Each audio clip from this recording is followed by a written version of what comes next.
Are we rolling? We are. We're rolling. Santa's coming. Ooh. I know him. I know him. We're going to show you how to make these adorable little elf shoes. For this is a Fiber Fairy Friday. Actually, today is Thursday, but tomorrow is Fiber Fairy Friday. It's September 9th. If you're watching this video on any day other than September 9th, 2016, you missed this Fiber Fairy Friday. But that's okay, because she comes back. And you can catch her next time. But this is what we have. We have a bundle of core wool. And then we have these bundles of some fibers that we don't even carry in our shop, and some that we do. Just real colorful, and that's why this is a special giveaway, because these are some colors that we don't often have. But it inspired us for this little theme. And then a little bag of adornments, some Angelina embroidery thread, and bells. What's so fun about these is that they're fast, and they make great gifts, and they're really cute.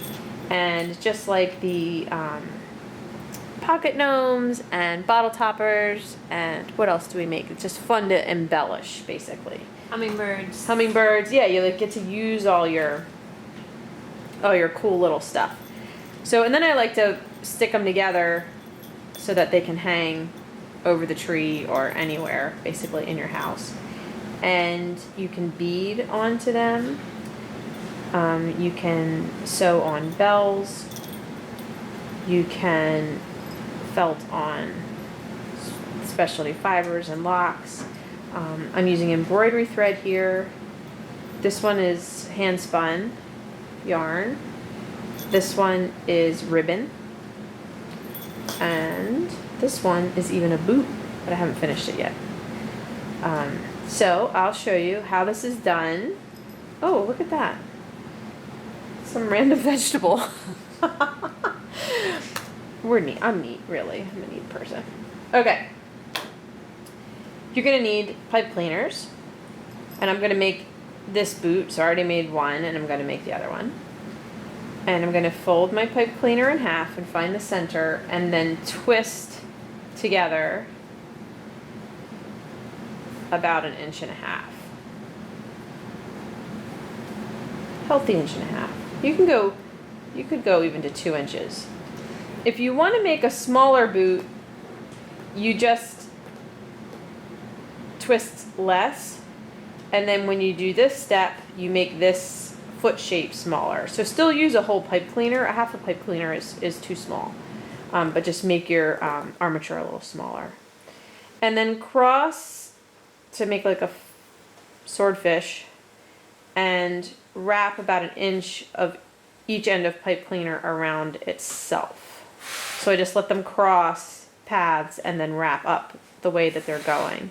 And I try to get these little pokey ends to face into the shoe, just so that they're not sticking out of the shoe.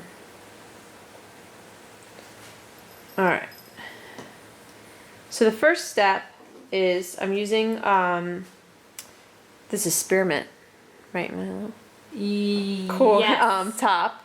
Spearmint is to start at the base of the pointy toe part, wrap towards the tip. I used about a 6 or 8 inch piece, and then when I get to the tip,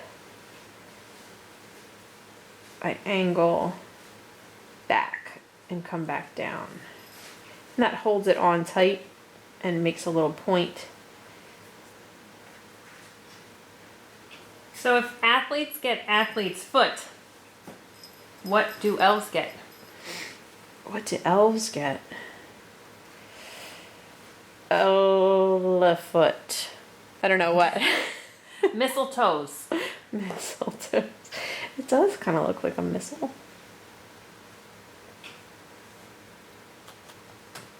I know that wasn't your point. Well, it was, you know, so to speak. Foot. All right. Now. You make me smile, you know. Smiling's my favorite. I just like to smile. Okay. The best way to do the footbed, rather than to try to wrap it, because that wants to squeeze your armature closed, is to lay out some fiber horizontally. And then I'll put just a little bit of core wool in the center. And then it's a good idea to have some going this way to get over the heel. And then I just set this down.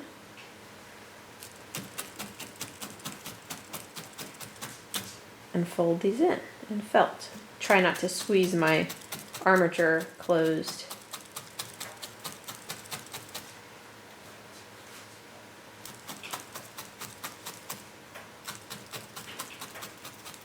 I'm gonna make some gigantic life-sized ones of these.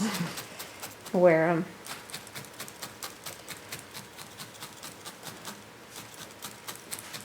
I was hoping for a ton of elf jokes. Yeah. It's like a lot of Santa jokes. A lot of Christmas jokes. A lot of elf jokes. I mean, some. The punch tool is your friend on this project because we're doing a lot of flat felting. Whoops, I did a little too much there.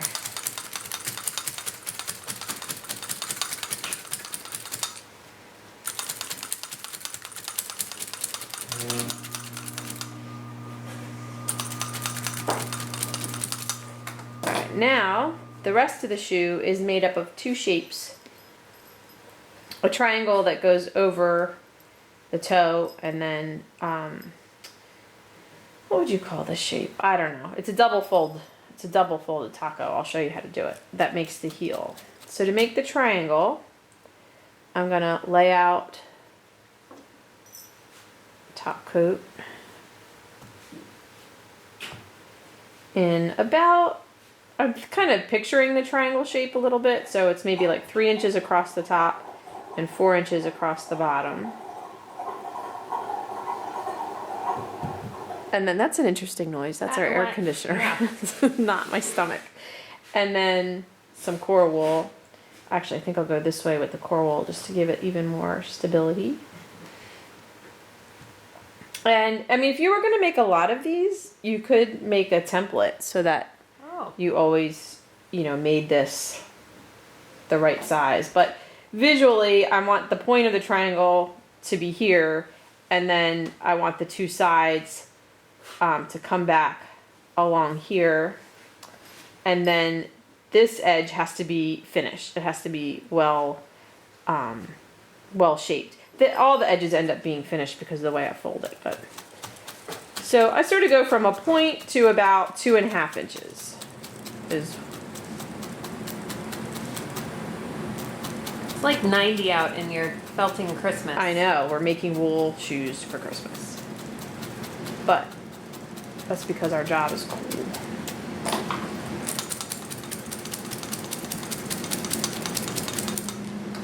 Alright, now I want to really fold this edge and get this edge nice and finished, because that's the edge that is at the instep of the, not the instep, the top. What's that called? The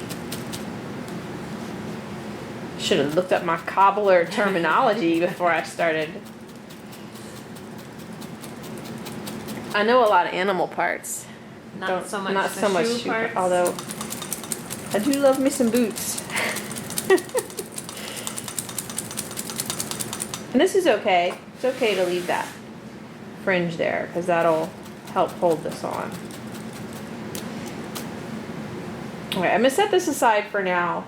On these, I let the heel come to the outside, but I think I like it better putting the heel piece to the inside of this piece. So I'm gonna make the other piece that I need, the heel piece.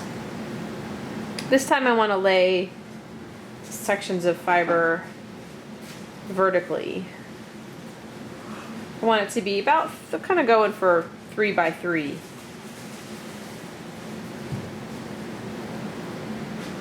Nice layer. So it's sort of the staple length of this top coat. If you're using the this batting or any kind of batting, you're going to work a little differently. You're going to kind of pull off a piece that is about that shape, but you still fold it in the same way. Okay, and a little bit of core. And then this time I want to make a trifold, so I'm going to go about a third. I'm about a third of the way from the top. Stab that, fold it,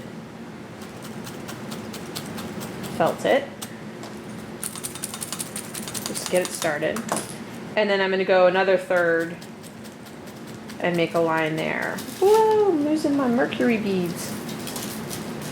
And then I'm going to fold that over.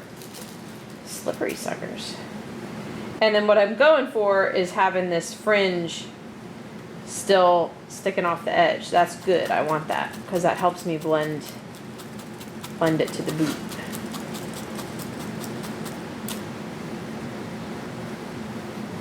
I tried making this on the Zuli tool, and you can. I did this on the Zuli tool. I just wrapped around the Zuli tool. It ends up a little short. I kind of like to make it a little wider than that.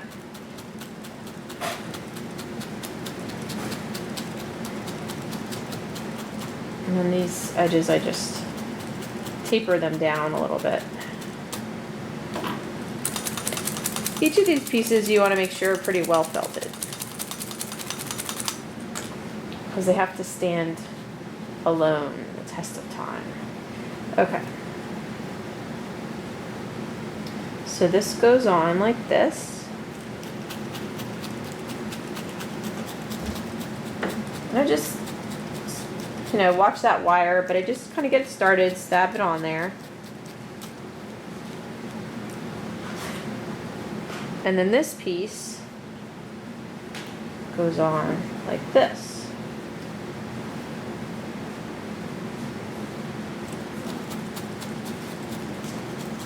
You're very quiet, Milo. I'm fascinated by this shoemaking process. I made little shoes for the Fiber Fairy. Yeah, I'll show you. So she has elf shoes. We just made them. I just made them smaller, like I said.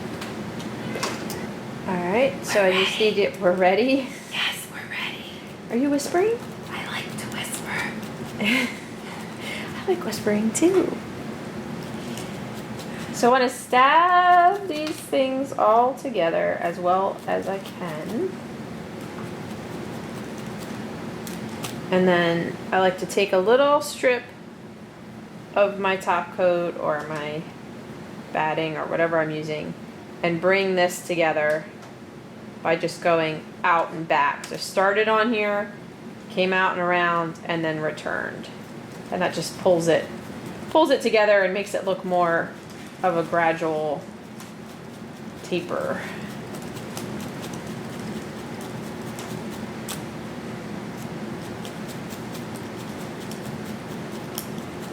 And then you're gonna, I think it helps hold it all together and kind of finishes this edge neatly to do a little stitch around the bottom. And there's just so many possibilities.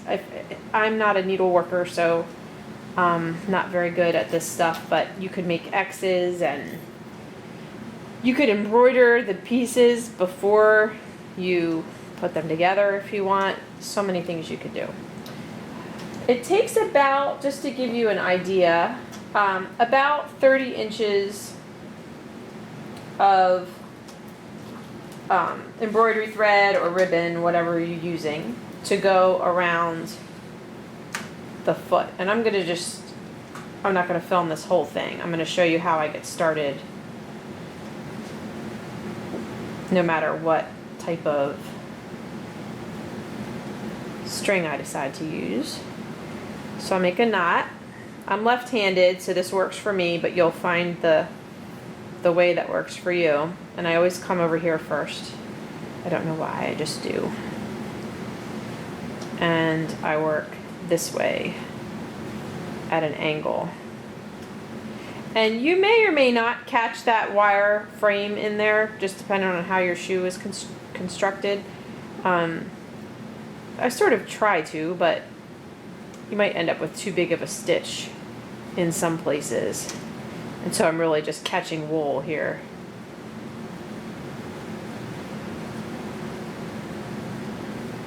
What do you call a frozen elf hanging from the ceiling? Oh good, tell jokes and I will just go around this whole thing. What do you call a frozen elf hanging from the ceiling? This is gonna be bad. It's an elf sickle. Yes, it's an elf sickle. It's Not a bad. Great, it's not, Not a bad, great just mental obvious. picture. Yeah, it's a little creepy, It is isn't creepy. it? It's like people just, sometimes jokes are just... Bad. Here's a bad one. Okay. Because really, why are Christmas trees even part of it? But why are Christmas trees so bad at needle felting? Besides the fact that they're not human and they have no arms. But if a Christmas tree could needle felt, I don't know. why would it be bad? Why? Because it has too many needles. Because it always drops its needles. Tell your story. It's a long story. Well, I don't look. know about that. I have other things. You Okay. should sing. Because you know singing is just like talking, except longer and louder, and you move your voice up and down. I'm singing. What does he say? I'm in a store. I'm in a store and I'm singing. I like it when he sings to his dad. And I love you, I love you. Okay. I'm here, so now to finish the stitch, I'm going to go into here, but then I'm going to go right over to this side so that I can do this side. So how many people you think are catching all of our references, our movie references? We've I had don't several. know. Nobody caught them on the Facebook post. No. Now in hindsight, they'll be like, oh, that's why she was talking about all that crazy talk. Buddy the Elf, what's your favorite color? Francisco, that's fun to say. That's one of my favorite ones. What do elves eat for breakfast? I don't know what. Frosted Flakes. It's a stretch. But it allows us to discuss the 4 main food groups. Yes. Remember what they are? Yes. Candy canes. Candy. Candy canes. Candy corn. Yes. And syrup. Yes. Candy, candy canes, candy corns, And syrup. and syrup. My favorite movie ever. I have to watch it. We should they should pay us to promote. Yes. Oh. Okay. Not really. I mean, we should pay them. Because it's funny. Alright, so I've got all my stitching on, and then I've done ones where I do a little cross here or a little lace there, like on the boot. You could actually just lace it up. And then a needle and thread will sew on any bells or beads or anything like that you want to do. Oh, for the lock, all I did was swooped it to one side, felted this on, and then stitched a bell there just to kind of cover up the end and give it more embellishment. Oh, that's nice. Yeah, it's so cute. And then I'll put if I want to hang them, I'll put a piece of embroidery thread or ribbon through the heels so that they can just kind of hang. So it's good. It's fun. Have fun with it. And put your pictures in our group on Facebook called Sarafina Felting Fanfare. You can find us there. And you can find the Fiber Fairy there, as well as our business page called Sarafina Fiber Art Yes. on Facebook. And sometimes it's okay to be a cotton-headed ninny-moggus. It's never okay to be a cotton-headed ninny-moggus. Sometimes it happens. Sometimes things happen.